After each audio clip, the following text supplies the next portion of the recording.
Welcome to the Riverfront. This is episode number 488 of the world's most dangerous podcast, where we discuss the Cincinnati Reds and occasionally Ricky Karcher. Rest in peace. I'm your host, Chad Dotson. With me this week, once again, Nate. How are you, Nate? How am I? Have you seen those standings? Have you seen the win-loss column besides Cincinnati's name? It's looking good. I'm feeling good. Ready to talk baseball with you handsome gentlemen.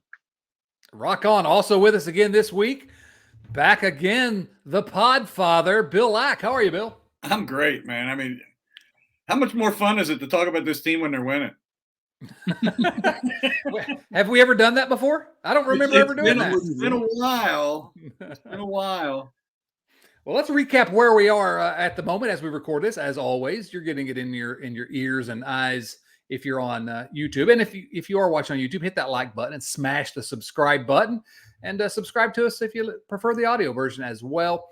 I'm gonna give you some numbers here, and then I'm gonna ask you a question. I want each of you to try to answer this question. First of all, the Reds are 10 games over 500 after sweeping the Washington Nationals. Obviously, America's team would have to win 4 in a row in our nation's capital. So the Reds are 49-39, 10 games over 500. They've won 5 in a row.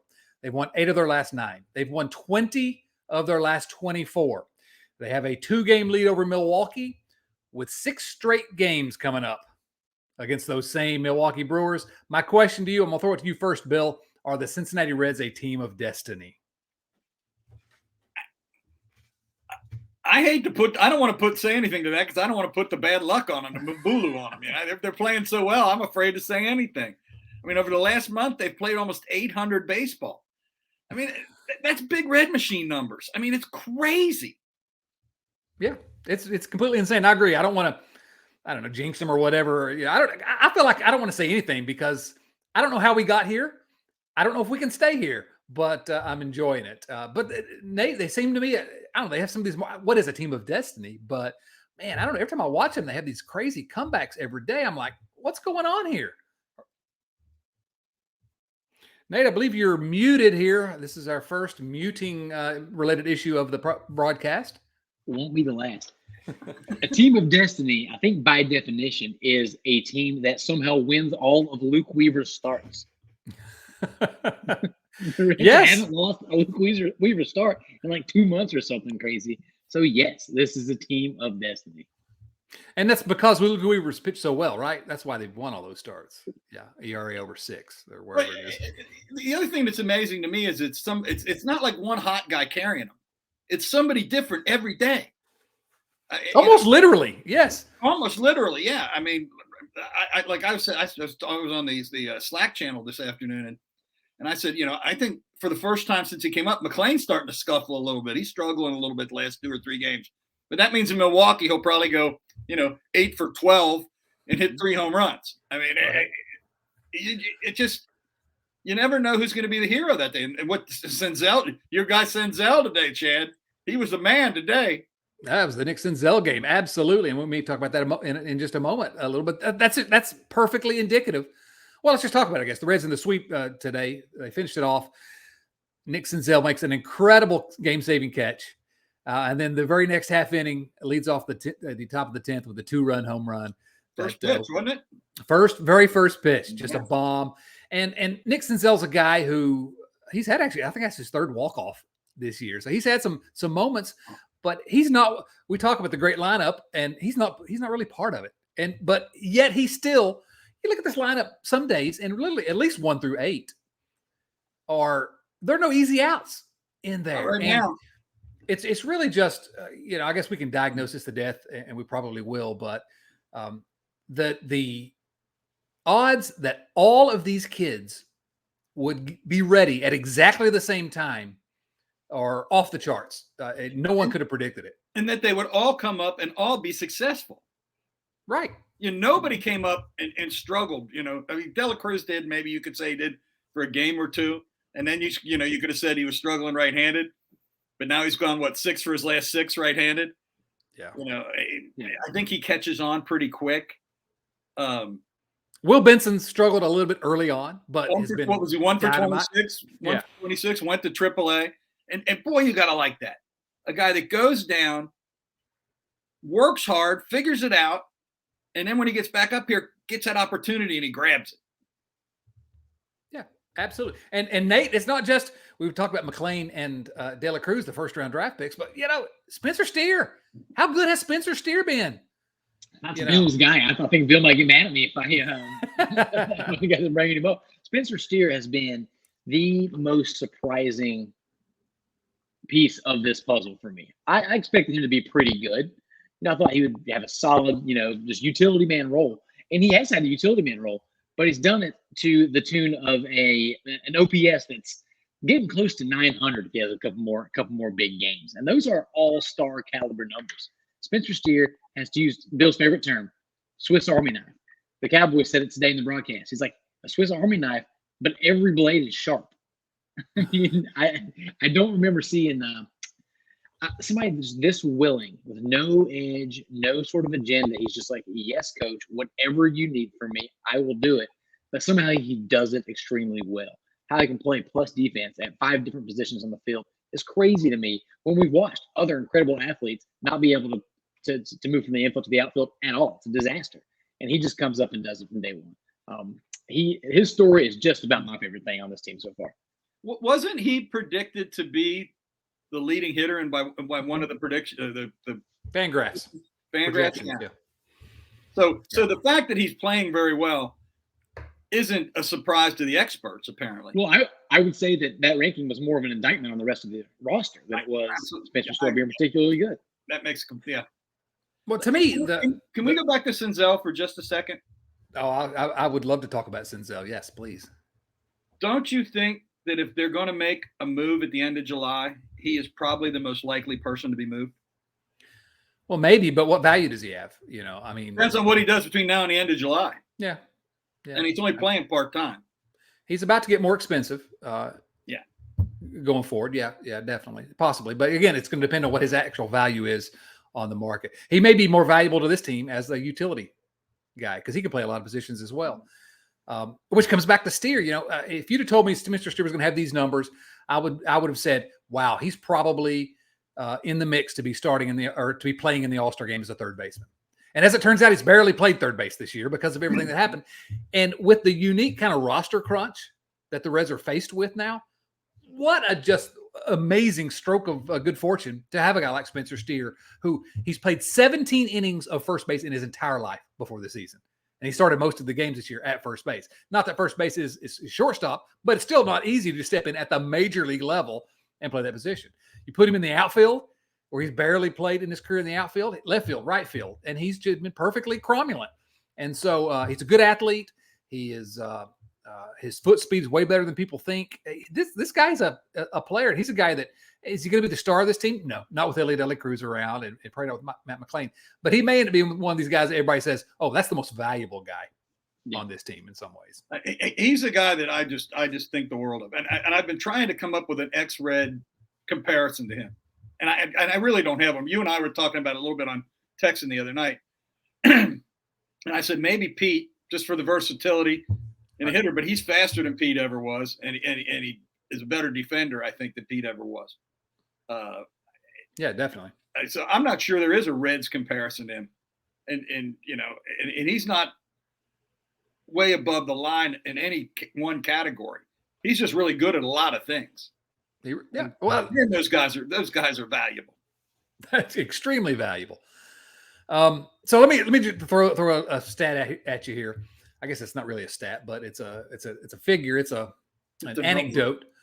Our friend at Reds fan _ Brandon on the Twitters had this note. The Reds, of course, have won 20 of their last 24 games.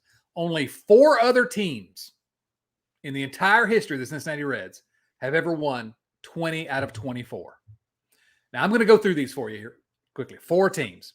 The last one was 2012 when the Reds should have been in the World Series. The Reds, I think, were the best team in the National League that year. Before that, 1995. That was the year the Reds lost in the National League Championship Series. Maybe my personal favorite. The Braves, right? Yeah, lost to the Braves in the NLCS. Before that, 1975. Bill, do you know anything about that team? I remember them a little bit. They were okay. They did And all right. before that, 1940. That Wow. team won the World Series. So again, we're getting way out over our skis, and I don't care because I'm enjoying discussing this. The only other teams that have done what the Reds have done this year are four of the best teams in franchise history. And I'm kind of surprised. I'm sorry. I'm kind of surprised the '73 team wasn't on that because after the Hal King home run, they played such phenomenal ball the rest of the season. I'm surprised they didn't have a streak like that. Well, I think that's an important thing to acknowledge is that you can play phenomenal baseball for long stretches and still not be playing as well as the current Reds are. But here's, I guess I'll send this to you, Nate, to see if you have an answer. I don't think you do because I don't think any of us have an answer. How are they doing it with no pitching? Is the offense just that good? I mean, it is just that good. It's been the second best in baseball, I think, since Matt McClain appeared on the scene. But how is it this sustain? We keep saying it's not sustainable without pitching, and the Reds have no pitching except for Andrew Abbott, obviously. But take that wherever you want to go with it, Nate. There's been a lot of luck. There were moments in the first half, I guess the first third of the season so far, that the bullpen was lights out. They, more than anything else, I think everybody always talks about how you got to be a professional. You show up, you get your routine, you do the same things every single day, and then the results will come. This team is almost more than that. Like they never think they're losing. It's not about doing the right thing. It's about showing up with this fire and this spark that they carry through 9, 10, 11 innings. Like no team I've ever seen before. Like you say team of destiny, and that's the kind of things I keep going back to. What they are doing doesn't make sense to me. Like I see the players, I see the baseball cards of the guys who've been around. I see these pitchers, and I don't have a good answer, but there's something happening with this team, and you can feel it in the city. The fans are going crazy. The Slack channel's been electric. We got Bill Lack back in town. I mean, unprecedented times. Everything's coming up Millhouse. Bill, let's unpack that part that Nate just mentioned there a little bit, which is sort of the outlook of this team, or the way they play the game. The culture is what they've been calling it. And yeah, for years I think we've had this discussion on the show, Bill. Just chemistry is something that good teams talk about in retrospect. That only winning teams talk about their good chemistry. You never hear it about bad teams, and so maybe there's some element of that. But I don't remember a team that seemed to have this much joy playing the game, pulling for each other. Senzel hits that home run, the dugout's going nuts. And yeah, it's the Viking stuff and all that. Or Will Benson hits his first home run, and the place he's giving his post-game interview, and the people are standing on the dugout rail waiting for it. There's something, I don't know if they're good still. I think they're obviously way better than anyone expected. But man, I will follow this team all the way. I'll run through a wall for them because they seem like they really care. And maybe it's just the kids that inject that enthusiasm into it. But anyway, Bill, I don't know. Any thoughts about what we're seeing? But before I get in, I respond to that. I do want to let's give the starting pitching for the last week the credit it's due. Sadak said today that they were 2.8 ERA over the started pitching over the last week. That'll work. Mm-hmm. Yeah, that'll play.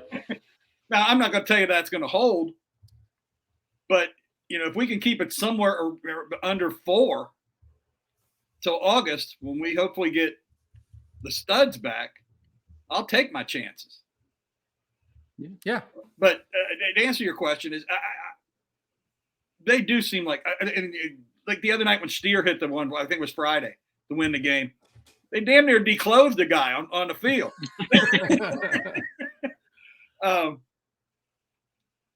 I like the way Jim Day kind of keeps his eye when he's doing the interview after the game, when they're coming with the big thing of water or Gatorade. He knows exactly when to back out of the picture. Oh, yeah. Yeah. He's a pro. But they do seem like, I think you guys talked about it last week or the week before. They all went to the FC Cincinnati game that one night. There were 6, 7 of them there. There's been things of them at the zoo seeing Fiona.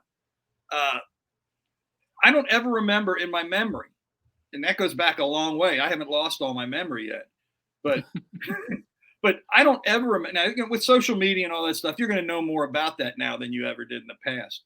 But I don't ever remember hearing those kinds of things with any Reds team in the past, where they seem to enjoy spending time together outside of the ballpark. And I think that can go a long way. That's a bond. That's a bond that I think you get more than just playing together.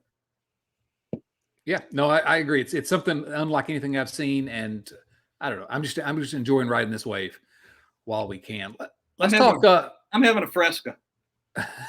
As Joey Votto told everyone in a post-game interview, have a Fresca. So let's talk just quickly about the actual results from the week that was, because I want to use that as a way to talk about a couple of players. First of all, the Reds took 2 of 3 against the San Diego Padres.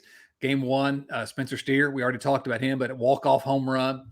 And then Game 3, where the Reds took the series, Andrew Abbott, just brilliant again.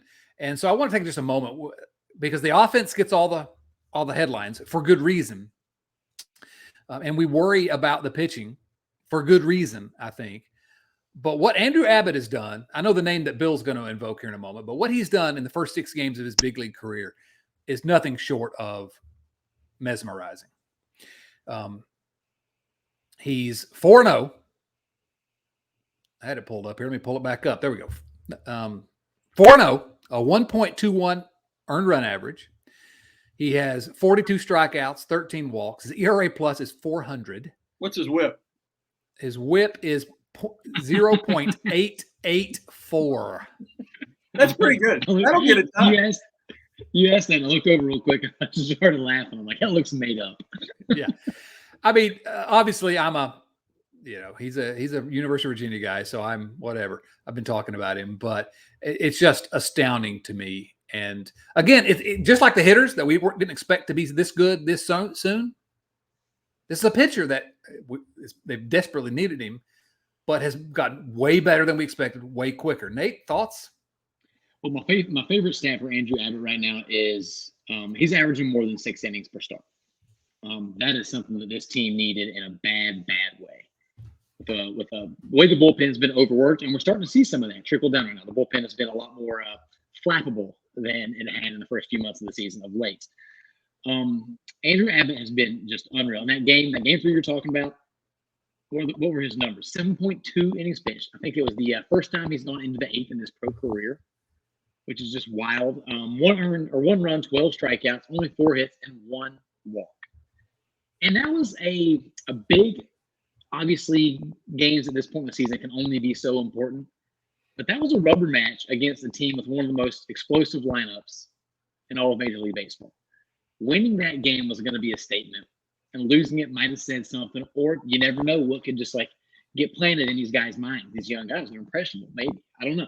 Winning that game for me said a lot about how this team was made up, and Andrew Abbott, the rookie, the child, 12 years old, it's his birthday last week, talked to his parents, came out and shut down a lineup consisted of Manny Machado and Fernando Tatis Jr., Juan Soto. These guys are MVP caliber dudes. And if you watch him, he just is so confident, which doesn't really surprise me, because I remember 2 years ago watching him in the College World Series. I mean, I watched him several times that season, but he faced the University of Tennessee lineup that was the best offense in baseball that year, and just unflappable. He just looks confident every single second. Nothing ever, you never see anything, any emotion there. And so it's just, it's kind of blown my mind how good he's been. Bill? And I'm assuming you were waiting for me to bring up Wayne Simpson. Yes. And his numbers are better than Wayne Simpson's. Go look up Wayne Simpson's start to his career. He was, I think, 14-1 at the All-Star break, and his ERA was under 3, I think, or something crazy like that. But the Reds had pitched his arm off, and I don't think he ever won another game in the big leagues. I was going to say exactly what you said, Chad. He just seems unflappable on the mound. He never seems to lose his composure, no matter what happens. My favorite thing was his first start when Jim Day was talking to his dad. Yeah. And his dad was saying, well, he'll do better here in a minute because he's going to quit nibbling. And right after that, he shifted into overdrive. It's like Dad got in his ear, and he just took control. He's, again, as we've said about many things with this team so far, he's just been unbelievably good. I mean,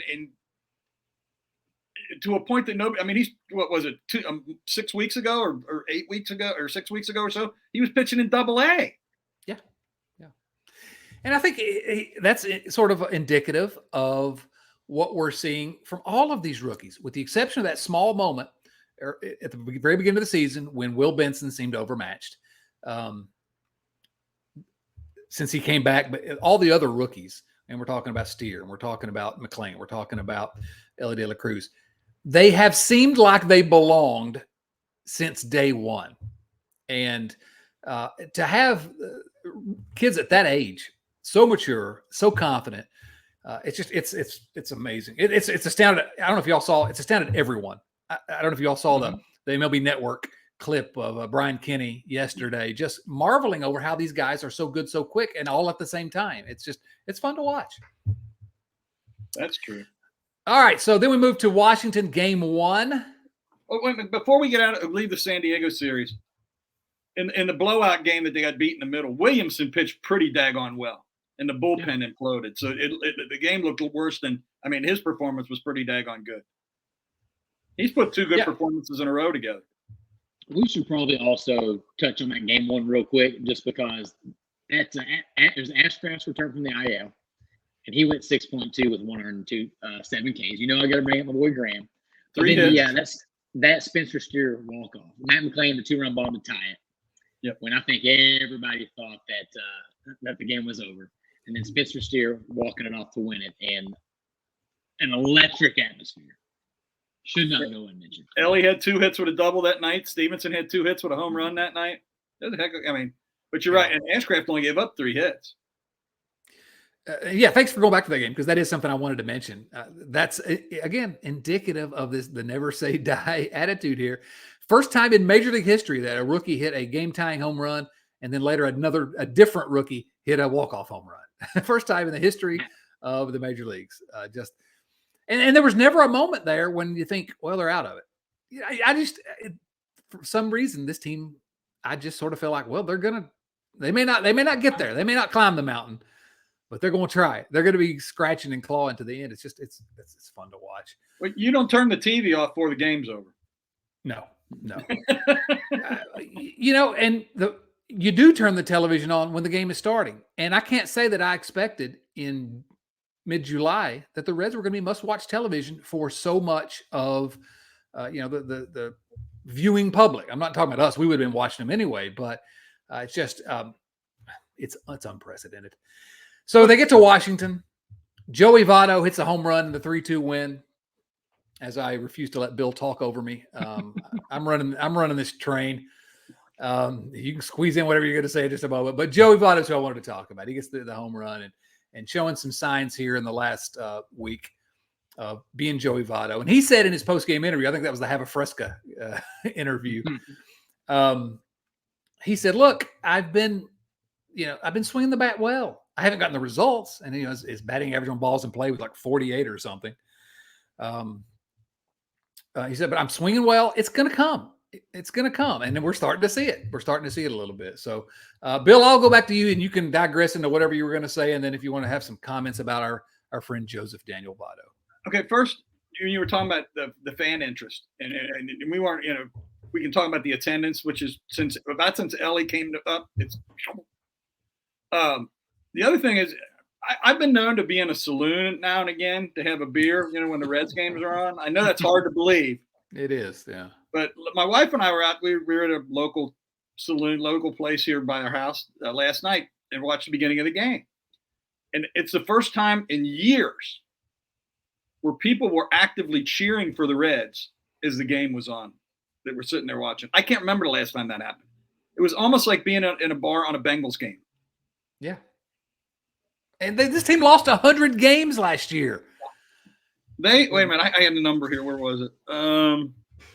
4. The number was 4. Yeah. Where is it? Oh, we're about 6 weeks ahead of where we were last year in our win total. Oh my goodness! What a time to be alive. Have y'all had this like looming feeling that the other shoe's gonna drop at some point, but then it just never does? You look up and now we're 10 games above 500. When we got to 500, I'm like, okay, this is fun. I'm going to love it. Yeah. I'm going to cherish every moment. But something's got to give. Well, this goes back to what Chad and I were saying earlier. We don't want to put the Mbulu, put the jinx on him. So we're not going to talk about that, Nate. Oh, sorry. But I have been Tell you again. I have been waiting for it every day, and just it's glorious that it hasn't come. But to address the Joey Votto thing, I have to admit, when he was 0 for 22, 0 for 23, and that was, what are you doing, Nate? Your wife throwing things at you already?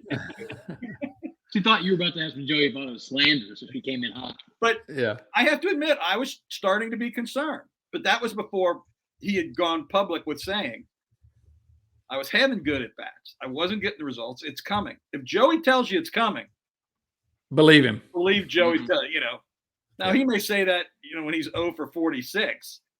At some point you have to disbelieve, but we're not to that point yet.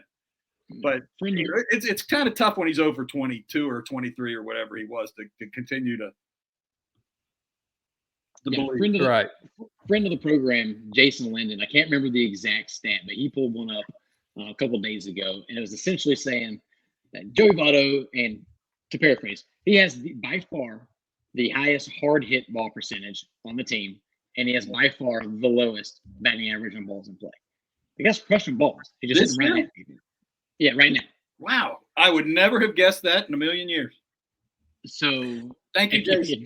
If Joey says that he's close and he's getting good swings, and then he pairs that statement with those numbers, it's kind of undeniable. And look what he's done over the past few days. And look at his numbers now. He's played 13 games is all, and he's only hitting 205 for those of you that care about batting average out there in Middletown.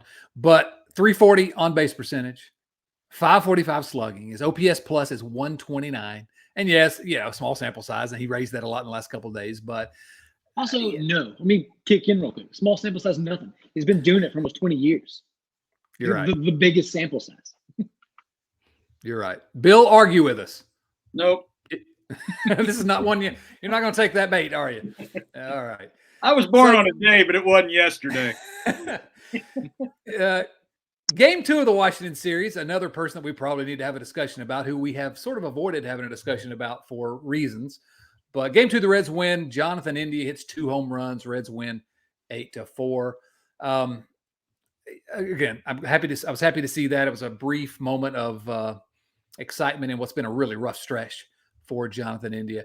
And I don't want to have a larger conversation about India necessarily right now, but the conversation I want to have is there any justification whatsoever in this lineup full of guys that mash to have India hitting third? I can't come up with any justification for it. Bill, I'll let you take that one. Steer should be hitting in the 3-hole. Or Ellie should be hitting in a 3-hole, and Steer should be hitting in a 4-hole. Yeah. And you drop India to 6 or 7. And the thing is, in the past, guys would get all bent out of shape. I don't think this team cares where they hit in the lineup. I think all they want to do is win. Hell, Benson's hitting 9th most days? That's a pretty good number 9 hitter. Yeah. Well, and to that point, I don't think India would care. India is sort of the leader of this rah-rah. We're all for one and one for all. It doesn't make a whole lot of sense. And there's a lot of things David Bell does that don't make a lot of sense, but that's one I can't figure out. Nate, what do you think? Yeah, there's a pretty good argument that only Tyler Stevenson and only Reds catchers should ever bat lower in the order than Jonathan India. If you're just looking at the stats, if you're just basing it on the numbers, there could be something else there. There could be something in the clubhouse with the way he is, quote unquote, leading this team that makes David Bell want to put him there. I don't know how that would work. I don't know what that thing could be.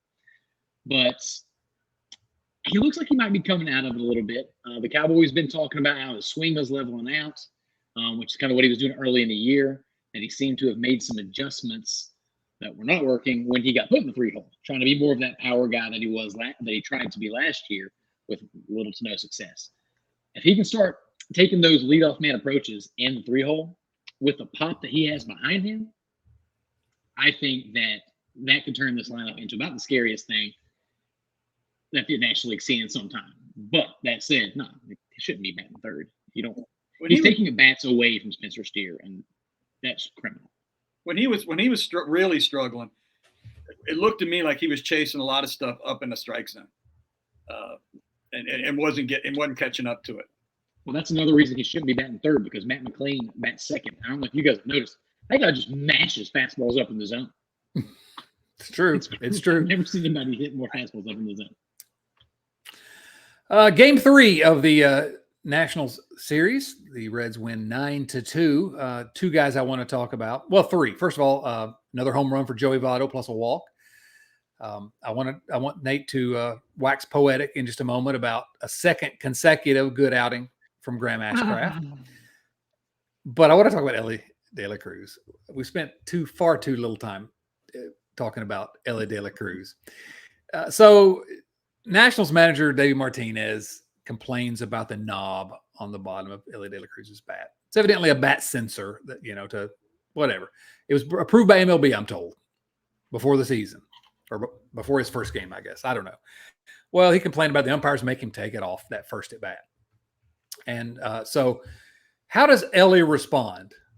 A mammoth light tower home run where he turns and point, as Bill was showing, if you're watching on YouTube, Bill was showing, he pointed at the bat knob to the Nationals dugout. They got No. He pointed at his own dugout, according to the Enquirer. Oh, there you go. Okay, that's could be. That's not nearly as good. It's not nearly as fun, but I like the way. I like that the Reds, when they celebrate, they're doing it towards their own dugout. I don't care. I want him to rub the other team's face in it. That's what I want. And I encourage him to do more of that. I'm just trying to get Bill riled up here. I'm sorry. I don't believe any of that. So he also has 2 doubles in the game. He also has 2 doubles in the game. And again, he looked at one point like, well, he was struggling a little bit with right-handed pitching. And Bill put it the right way. If I ever see him struggle doing anything, I'm just going to assume at this point that he's going to figure it out. Because every time he's looked like he didn't have something, and this goes back to the minor leagues, he was striking out too much. Somebody mentioned it to him, and he's like, "Oh, okay, I'll stop doing that." I mean, it's the craziest thing I've ever seen. Right? So I'm constantly amazed at that kid. Well, I'm gonna hold off the home run derby thing for just a moment, but.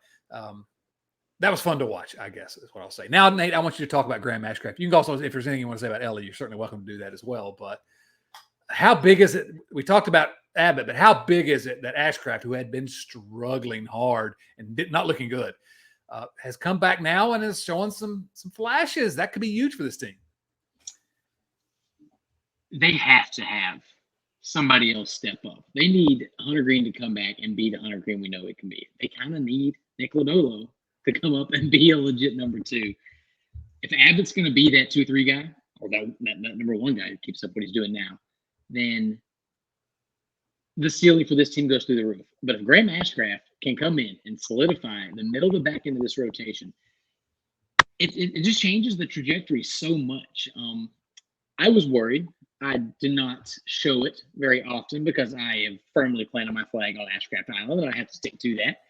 I'm a man of my convictions, but I was getting a little nervous. Then he comes back against Atlanta after a couple of weeks on the injured list, and he got beat around. I didn't put too much stock into that because the stuff looked good. He's locating well. Atlanta's just really freaking good. They've the only team that's been hotter than the Reds over the last month or so. But then his last 2 outings, 12.2 innings pitched, 2 earned runs, 9 Ks. The walks are down, strikeouts are up.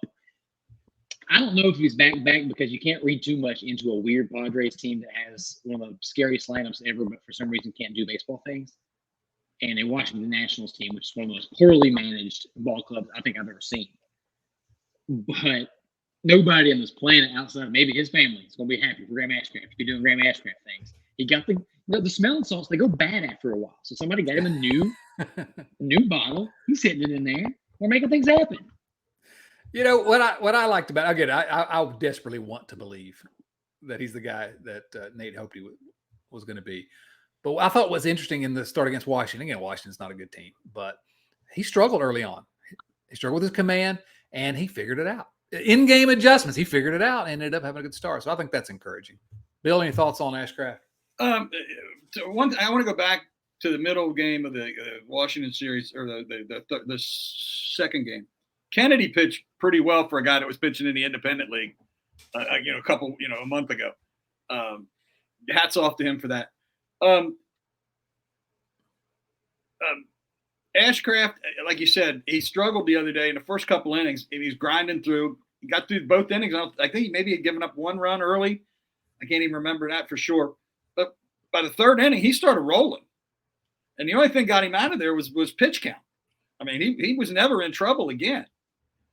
Two other things before I forget them here is after Martinez did that and De La Cruz, then he gets the nerve to go in the media and says he didn't like what De La Cruz did. Right. Get out of here. In my house, we have a word for that. It's called douche. All right. The other thing is on Abbott, something I just thought of. You did see Jim Palmer's quote about Abbott, didn't you? Oh, no, I didn't. I guess he was in the TV booth. Palmer came over to the TV booth in one of the games.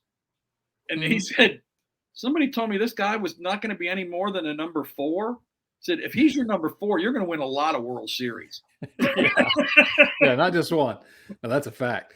So again, pitching, but some encouraging signs certainly this week. And then, of course, today was the Nick Senzel game. We've already really talked about that, so the Reds get the sweep. Not a whole lot of other news off the field this week. The Reds did designate Ricky Karcher for assignment, so Godspeed. Thank you for your services. Young Ricky. Yeah. Got a hell of a save. He did. Alexis Diaz this week was named the Reds' lone all-star. And I thought it was interesting, or certainly completely deserving of it. Tied for the big league lead in saves, and just has been, when he struggles a tiny bit, you think, oh gosh, what's wrong? Because he's usually so good. Like in today's game, for just a moment, you're like, what's going on here? So he makes the all-star team, his first all-star game. His brother's made a couple. And I just think it's interesting in a year where the Reds offense has gotten all the headlines that their only all-star representative is a pitcher. I think you could have made arguments, and I did make arguments in print for some others. Spencer Steer is one. TJ Friedel, who may never get another chance. I hope he does, but TJ Friedel ranks number 1, number 2 in a ton of categories for National League center fielders. Matt McClain, you obviously can make a case for. I think you make a case for Ellie De La Cruz. I'm not sure what to think about it, because Ellie De La Cruz, the other news of the week was invited to participate in the home run derby at All-Star Weekend out in Seattle, and he declined the invitation after talking it over with his agent and discussing his agent Scott Boras, but they discussed, number one, you're going to make 6 figures. It's a big payday if you go out there. That's still, to him, that's still big money, He also, they talked about the publicity that he would get out of it on the national stage and how it could increase his marketability. And then they talked about how tired he was going to be and how exhausting not just the flight is, but the actual competition, and that it would maybe detract from his performance with the Reds. And he turned it down. I thought a pretty mature move. Selfishly, I wanted him there because I want to see him smashing dingers and beating everyone else in the big leagues. But a really interesting decision. Nate, did it surprise you?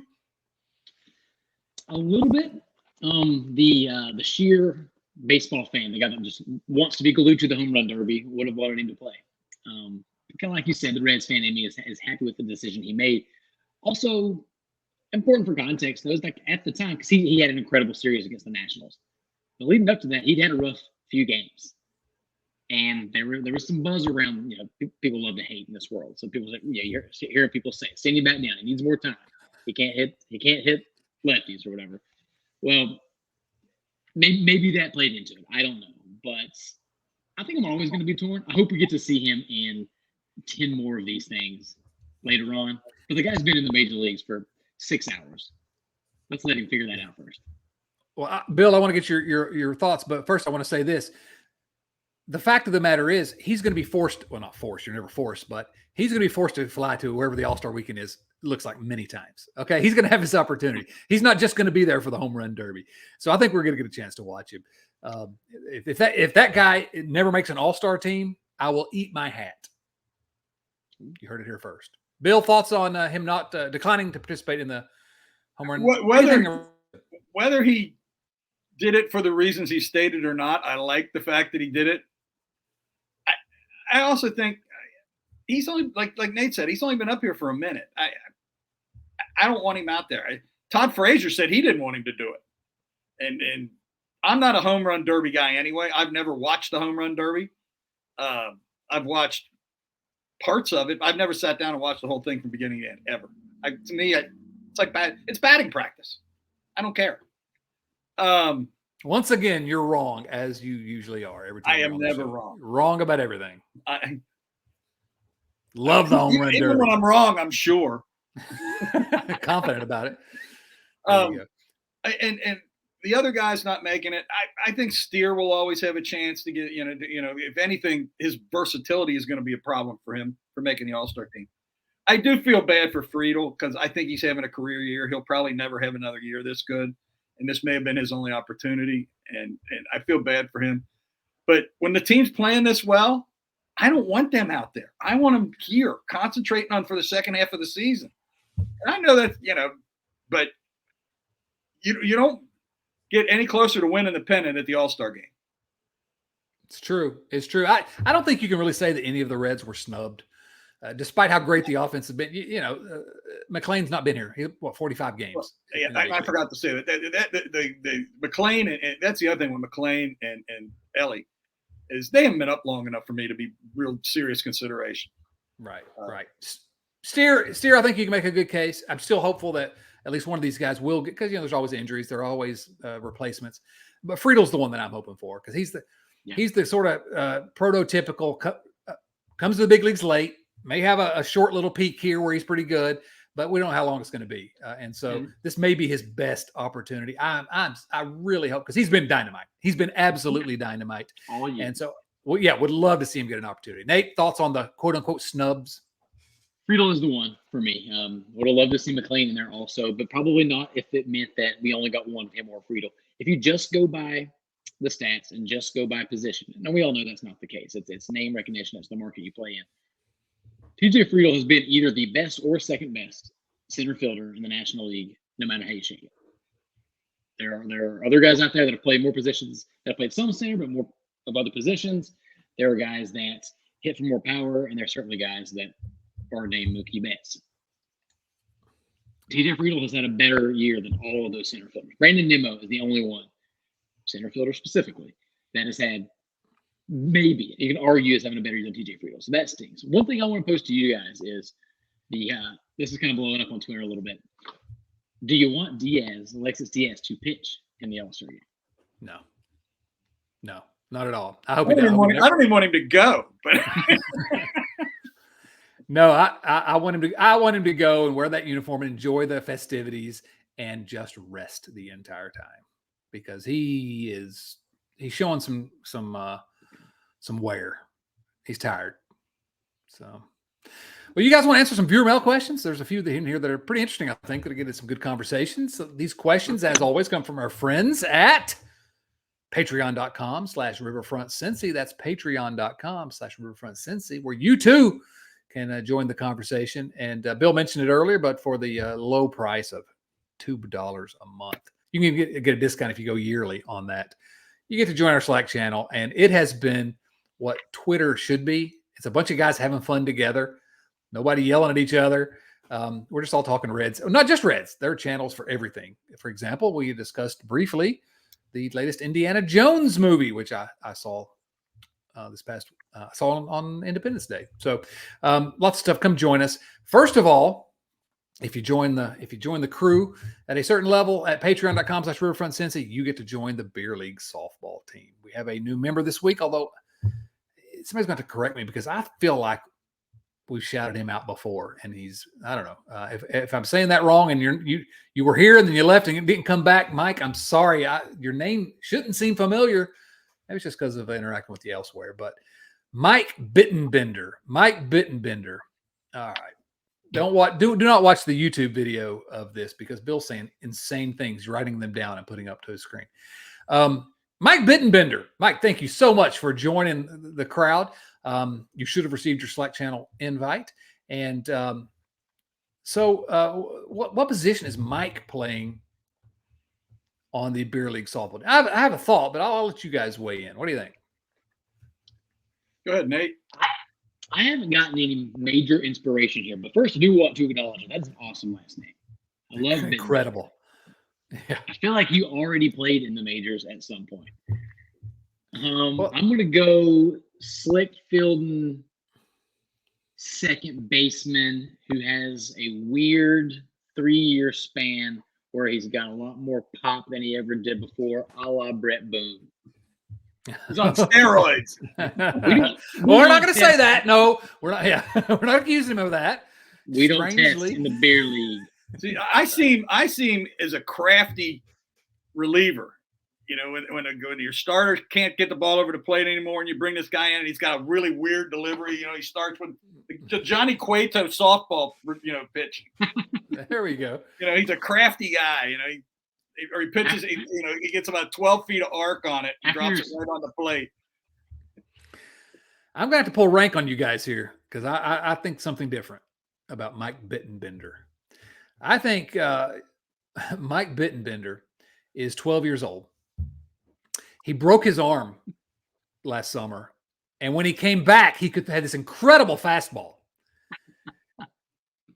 And his pitching coach can't get his name right. He keeps calling him Garden Hoser. And what else does he call him, Nate? Rosenbagger. Rosenbagger. Run-a-mucker. I think that's what it is. He's the 12-year-old superstar pitcher for our beer league softball team. That, of course, a reference to the movie Rookie of the Year. Anyway, Mike, thanks. We cherish your name. Thanks for joining us. First question comes from Kyle Kapler. Kyle Kapler asks this: on a scale of 1 to 10, with 10 being the worst, how urgent is it that the Reds #Brown get the pitching at the end of the month, and why? Now, we've danced around this a little bit so far here, and I was waiting for us to get to this question to really dive into this. The starters have pitched better. They should get Green Lodolo back, but I don't have much faith in the rest of the rotation besides the big four. I think James Paxton is the guy I have in mind, remaining healthy aside. So I guess there's my question here. Get the pitching. And some people are suggesting now that the Reds need to just wait until they get Green and Lodolo back. Now, best case scenario, Green and Lodolo back early August, I think. So we still have a little ways to go before that.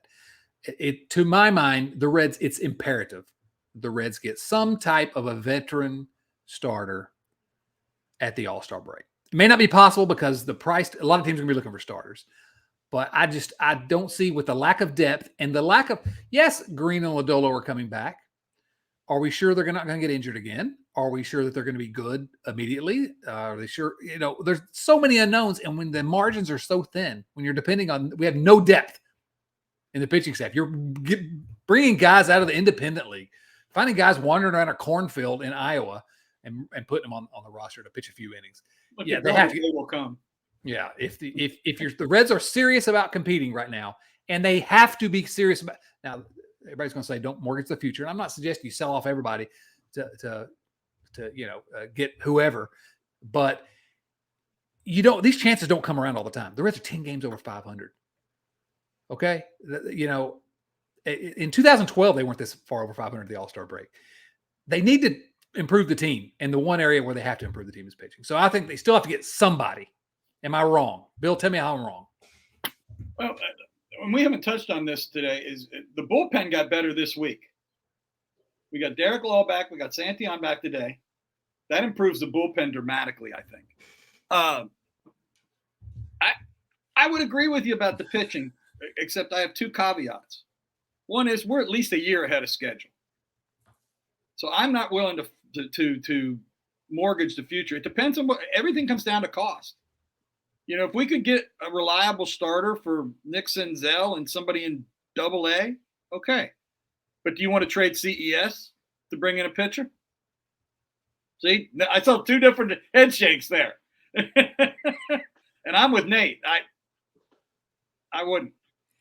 Well, You were saying, how do we know Abbott or Green and Lodolo won't get hurt again? How do you know the guy that you're going to trade for isn't going to get hurt the first time he pitches? Well, let me say something. Here's the one problem we're going to have is the trade deadline is going to come and go before Green and Lodolo are back in the field. That's trount you can't really count on them for anything at this point. We'll be hopeful, and we certainly will be. A lot of people like to say that we're ahead of schedule, and I think that none of us on this podcast expected the Reds to compete this year, and they are. But who's to say next year? I brought this up last week that the Cardinals and Cubs and Brewers are all going to sneak again. Like, they could all be good next year. Nobody expected them to be this bad. So you don't really get to choose when you compete. I think that sometimes the season dictates when you need to push the chips, if not all in, a little closer. So I said no to CES. I would trade anybody in AA. I would trade some of the spare parts in the major league roster and anybody in AA or lower. There's a couple of guys I'd be sad to see go. But to answer the question, must they do it? No. Because this is a team of destiny, baby. What? Mess with it. They do. I love it. Nate, when you talked about, we don't know what will happen next year. They may not be as, the other teams may get back. I think the perfect example of that is Cleveland. I mean, last year they were very good and very young, and this year they're struggling. Yeah. Well, that's why I use the term. I hate the term, even though I've used it. I hate the term. They're ahead of schedule, and I've said it a ton of times. This is the schedule now. Okay. Yes, we didn't expect it this soon, but this is where we are now, and so you have to take advantage of the opportunities when you get them. I would absolutely trade Christian Encarnacion Strand without question. Now, am I going to trade him for some guy the Reds have for the next 3 months? No. But if you get a guy that the Reds are going to have control over for the next 2 or 3 years, yes, I would absolutely make that deal, depending on who it is, obviously. Everything's depending on who they get in return. So, and that's the type of guy they need to be trying to get. Now, I don't know if any of those guys are going to be available, right? You just don't know. So, but I would not just blankly say I wouldn't trade any player except for Ellie De La Cruz. I would never. He's the first person since Adam Dunn that I think needs to be untouchable, just because I adore him. Nate, go ahead. Yeah, and when you talk about prospects as people that are going to be involved in one of these hypothetical trades, but if you're so big on CES and Noel Marte that you don't think they should be traded, well, they're going to play somewhere. So those holes have to open up somewhere. So that means you're getting rid of somebody on the big league roster. Who do you want to see on the big league roster? Nick Senzel, Jake Fraley, Kevin Newman. Well, you're not going to get anything much from Senzel or Newman unless you package them with somebody else. And you hate to lose a guy like Fraley who's been so valuable this year. So we're going to have to hope that we've proven, or Nick Krall has proven that he can get a return on good players. Can he do the same thing to finish this roster up? Let me flip that around just a little bit. First of all, I've said it 100 times on this show. Prospects are only valuable to the team in terms of what they can deliver for the big league club, either as a player at some point or as what they can bring in trade. So I don't care about trading any of them if they can bring something that we think can help. Nick Krall proved to a lot of people that he could trade away big league players for prospects, but now can he do it the other way around if he needs to? And I don't know, maybe, I'm optimistic based on his last 18 months of work, but I don't know. It's going to be interesting to watch what happens the next 4 weeks. I'm also optimistic that he said a bunch of pretty vague comments about how he's getting a lot of phone calls, but there's been no traction. Good. I do not think he should sell the farm for some of these names that have been bandied about.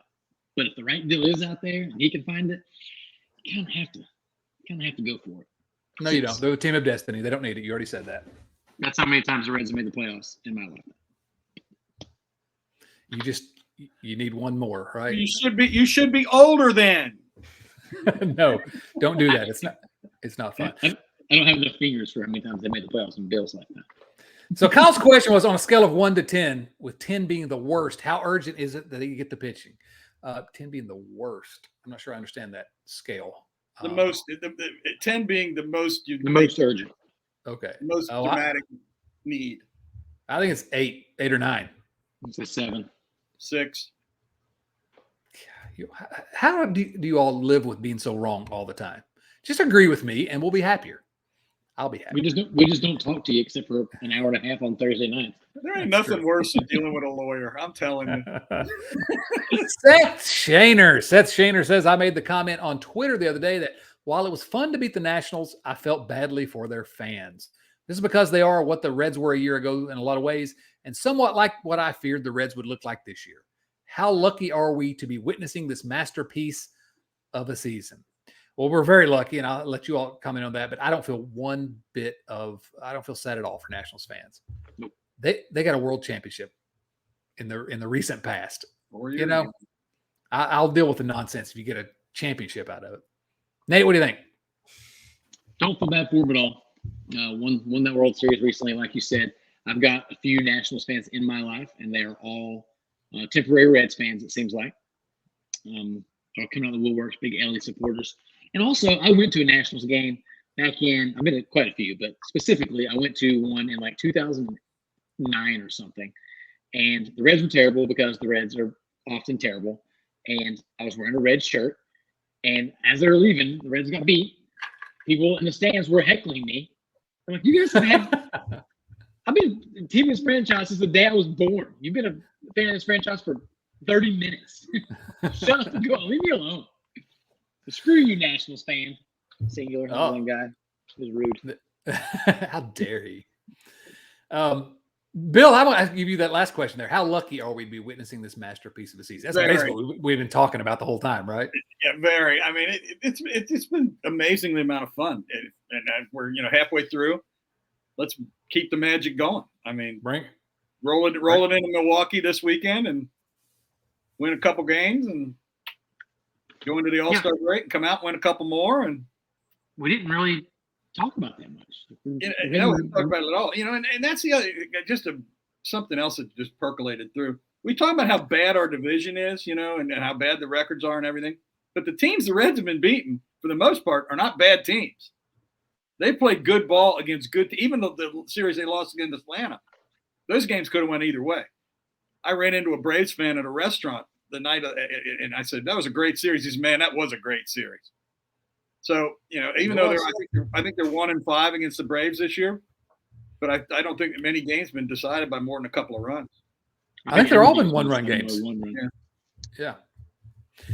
All right, next question comes from Joey Gaditza. Joey. Gents, this is so fun, Joey says. Wednesday night's game against the Nats, one thing glaringly stood out to me.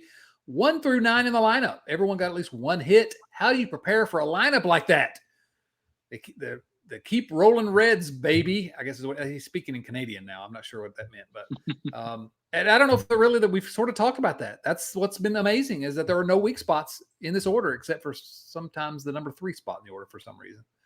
Or when Newman's leading off.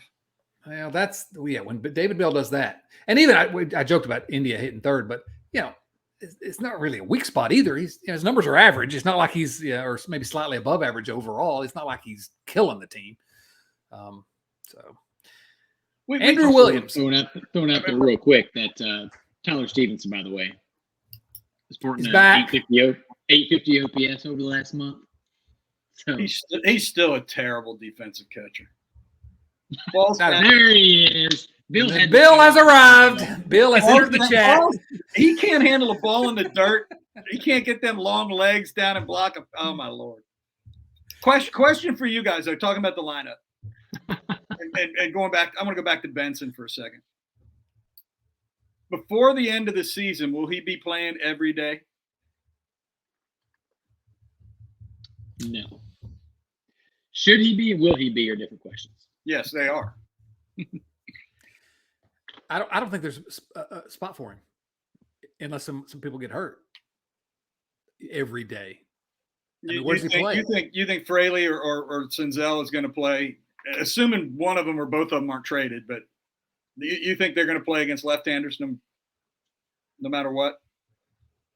Well, against left-handers, I don't know, but you're talking about playing every day against lefties and righties. That's what I'm talking about at Benson. The only way he could play every day is if Fraley or Senzel weren't playing, or Newman, depending on your outfield, Fraley, Friedel, and Steer. So, those are the guys that he'd be having to take at bats from, right?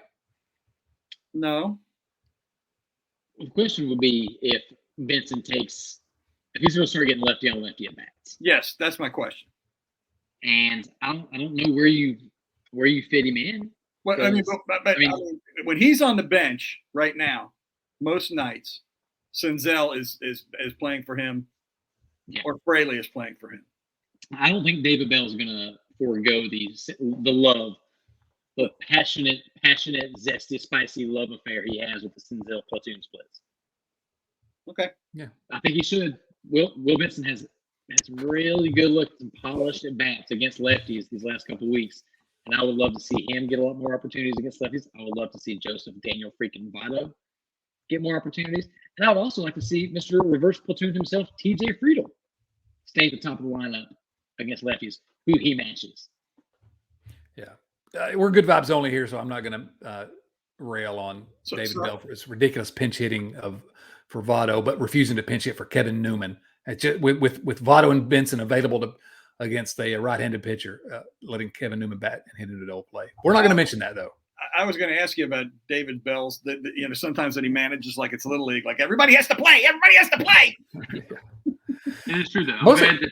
I'm glad that we're not mentioning the time that David Bell did not pinch hit for Kevin Newman with Joey Votto and Will Benson on the bench against the right-handed hitter. We should not mention the time that David Bell did not pinch hit. And then took him out the next inning. Literally the top of the. You're right. We should also not mention that. Yeah, we're not going to mention. Okay, we're not. Moving on. Yeah. Nothing to see here. Andrew Williams. Good news, Andrew says. You're guaranteed that the Reds will get the pitching. Oh, good. But there's a catch. Oh, Andrew. There's always a catch. Always a catch. You have to fill another roster spot with one of the following who will make a significant amount of appearances the rest of the way.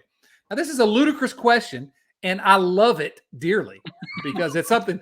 It's just this is the quintessential viewer mail question. It's right up our alley. It's ridiculous. Yeah. It's ridiculous. It's not going to happen. It couldn't happen, and I love it. I adore it. So thank you, Andrew. So you have to fill a roster spot with one of the following.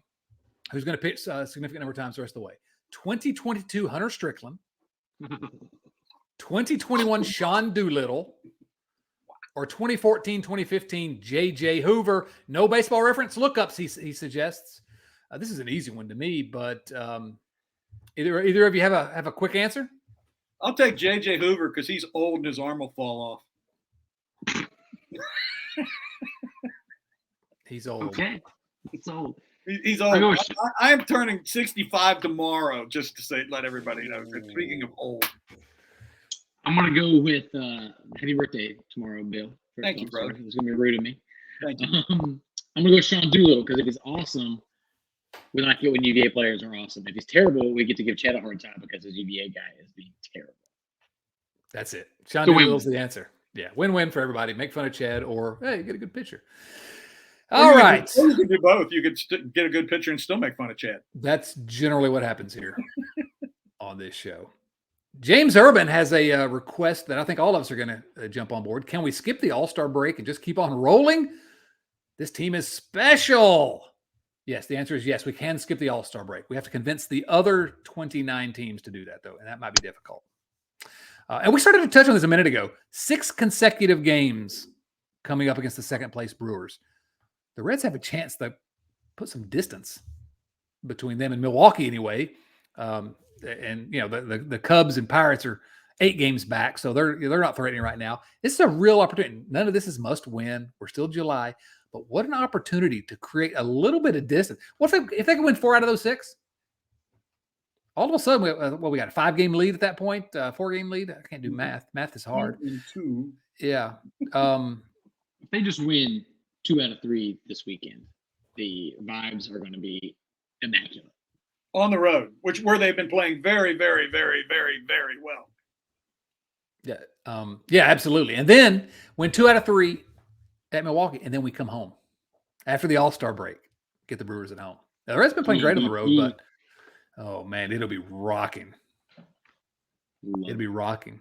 It'll be disappointing how Alexis Diaz, though, will have come back without an arm or something because he pitched 6 innings in the All-Star game. He won't be able to pitch until September.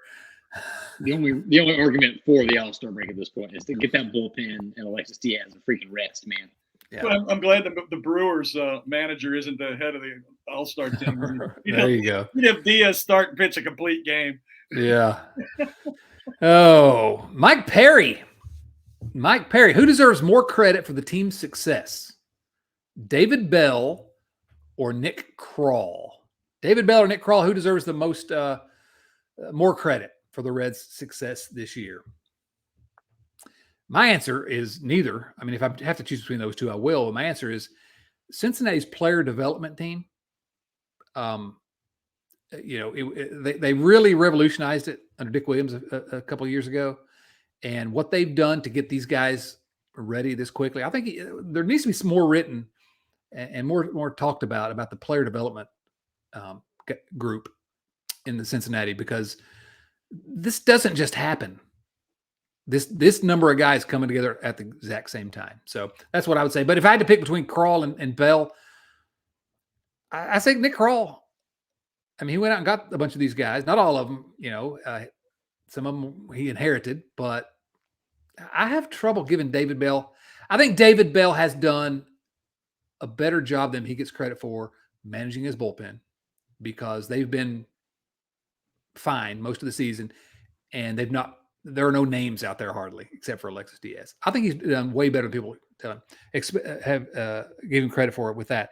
Everything else, this is the first season since he's been manager that the Reds have outperformed their Pythagorean expectation. Go look at what that is, but it's a basic way to tell how good a team actually is based on runs scored and runs given up. This is the first time they've ever outperformed under his watch. So I have trouble giving David Bell a whole lot of credit for a lot. I've always said he's just an average manager. Some of the nonsense with pinch hitting lately has caused me to lose faith that he's even that. But so that's my long-winded answer to say Nick Krall, I guess.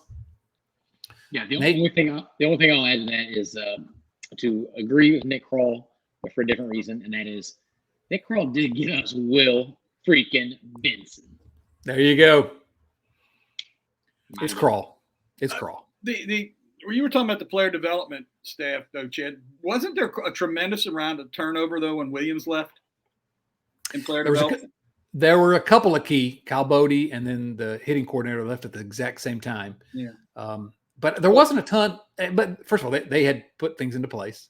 Some of which the Reds reversed course on, according to my independent reporting. But there weren't wholesale changes, but there were big changes at the top because they didn't believe in the direction that the Reds were going to be forced to go. Well, and I'll have to agree with two things I want to say. One about Bell, and everybody talks about it. He's a clubhouse manager. He's really good to remember. Nobody that's saying that is in the clubhouse. So they don't have any idea what kind of guy he is in the clubhouse, just like I don't, just like you guys don't. But, and as much as we have rolled on Krall for the last 2.5 years, or however long it's been, especially when he made all these trades and they dumped the payroll last year, almost every player he brought in has succeeded. They're either succeeding in the minor leagues or they're succeeding at the major league level. You got to give him credit for that. Mike Minor would like a word, but yes, no, you're right. You're correct. No, was that a trade or was that a free agent signing where I got $6 million I got to spend? So no, yeah, I think you're right. Let's run through these last two questions here quickly, guys. As expected, we've gone long because there's a lot to talk about with this team right now. It's fun. Rich Thompson asks this: gentlemen, since the Reds started this magical run starting in late May, early June, there have been many highlights. In your opinions, what has been the biggest highlight, biggest moment for the Reds so far leading into the All-Star break? What was the single biggest highlight of the season so far? I've got two. I think I can rank them 1 and 2, but I'll just go ahead and say, here are my two, and then you all can jump in with whatever thoughts you have. Give you a chance to think about it for a moment. My number 2, it's almost number 1 because of how much I am just desperately in love with Will Benson. But when he hit that walk-off home run for his first home run, and he turns to the dugout, and he slams the bat down, and it's just like a catharsis, after what he'd gone through early in the season. I love that moment. But to me, the best moment is Ellie De La Cruz's cycle. Quickest guy ever to get a cycle. That game, Joey Votto hits 2 home runs. Just that night. And maybe Ellie De La Cruz's debut is another one, that you talk, because that was just incredible. But but the night of the cycle, that's probably my highlight. Nate, what do you think? Will Benson's walk-off was also my number 2. Strong case could have been made for the LA cycle, Joey 2 home run game, but I had to follow the last couple innings of that one on game day while I was at a stand-up comedy show. Cooper Powell was not performing. So for me, my number 1 though, the loudest yell, the most joyous moment for me was Joey Votto going yard in his first game back. All the talk, all the build-up was that day was: is he retiring? Is he going to ruin the chemistry of this team? What are we doing bringing up this old man? And then he shuts everybody up with one swing of the bat, and I lost my freaking mind. Well, and the fans chanting, Joey, Joey, and the love they showed him that night, it was magical. It was. Bill, what do you think? Mine would probably be the cycle game. I mean, it was on top of the fact the cycle. It was a 11-10 game. I mean, and against the Braves. Good times. Those are the two teams I'd like to see playing. Actually, I don't want the Braves in the National League champion. I want us against some really terrible team that knocked the Braves off.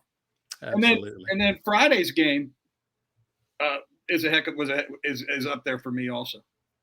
Yeah, the Matt McClain, Spencer Steer home runs and Steer walk-off. Yeah, absolutely. Well, there've been a lot of fun moments. All right, last question comes from Brandon Kamick. Brandon, I'll save the important question for Chad's return. What in the world is my beer league softball position? I was never assigned one. Am I the mascot or the bat boy? Sits next to me, next to the beer tap. Yeah, that's the most important. Yeah, you're the beer guy. You got to get the ice to keep the keg cold. Yeah, come on. You're the most important guy on the team. Nate, anything? Brandon, if it's true that we never did give you a position, which I think it is, I do feel like there was some reason that made sense at the time. But if it is true, you can fill out the lineup card, bro. You can be whatever position you want. You pick your own position. Absolutely. All right, Nate, what else is happening around the riverfront these days? Oh man, Tim Daniel over there crushing it in the late night Reds. I think he's got a pretty special guest on for this Sunday night show. Don't want to jinx it, so we won't say it out loud. But please tune in. They're crushing things over there with that live format. Joe Greg ramping things up over there at the Riverfront Bengals show, still kicking butt. And we get some new stuff in the merch shop. So definitely talk about that. Go over to riverfrontcincy.com. We've got T-shirts for all of our podcasts. We got beer koozies. We've got all kinds of stuff. We got my favorite, my go-to, my Joey Votto Appreciate 19 T-shirt. So a lot of cool stuff, a lot of exciting things happening at the Riverfront. Send us a picture of you wearing a Riverfront T-shirt at a ball game, and we will put it here on. We'll memorialize it here on the YouTube show. Bill, any final thoughts for us? Once again, in their infinite wisdom, the Enquirer ran an article this afternoon. I went up online where they said that the Reds might lose their best pitcher late in the season because they may have to pull him for innings. And Carlos on the Slack channel said that Carl has already said that he's not going to be innings limited. So the Enquirer once again got it right again. Excellent. Bill using his final comment here to bang on the Enquirer is what we've expected. I love it. Nate, final thoughts? Not really, just how much fun is it that we don't even have to have a topic of the week anymore on this show because we don't have enough time to talk about the fact that Tyler Stephenson's been on a heater for a month. Yeah. Now we've been getting all these performances up into the lineup. We don't even need topics. We just wax poetic for the Reds for 30 minutes longer than we ever used to. I mean, this stuff is fun. I cannot tell you how much fun I'm having. I hope you guys are too, and I hope people that are listening are as well. What a time to be alive, as some people have said. What a time to be alive indeed. Yeah, so many fun things to talk about. We can't fit them all in. That's why we have two Reds-related shows at the Riverfront feed every week now. Thanks to all of you for listening to and supporting the Riverfront. Tell your friends, if you would. That's the way to grow a podcast, and we have been growing. And so thanks to all of you for helping with that. But tell your friends about us. We're, as I always say, if you like us, talk about us. If you don't like us, just keep it down. Please remember to subscribe to the show either on YouTube or in your favorite podcast app. You can find us on Twitter, Instagram, Facebook, and I don't know, Threads probably at some point. Whatever new place they're going to have. We're at Riverfront Cincy on all those platforms. Actually, at Riverfront Cincy on TikTok. If you do the TikTok thing, at Riverfront Cincy everywhere. And then once again, finally, a huge thank you to our supporters at patreon.com/Riverfront Cincy. The show would literally not be possible without the support of our Patreon family. Come join us. It's fun. Trust me. Go to patreon.com/Riverfront Cincy or click the link in the show notes. Shout out to Adam Dunn. Shouts to Lisa Alberto and Wayne Krenchicki and Eli Cash and Ricky Karcher, who a few short weeks ago would have been my highlight of the year before the Reds decided to be good. For Bill Lack, for Nate Dotson, this is Chad Dotson saying, so long, everyone.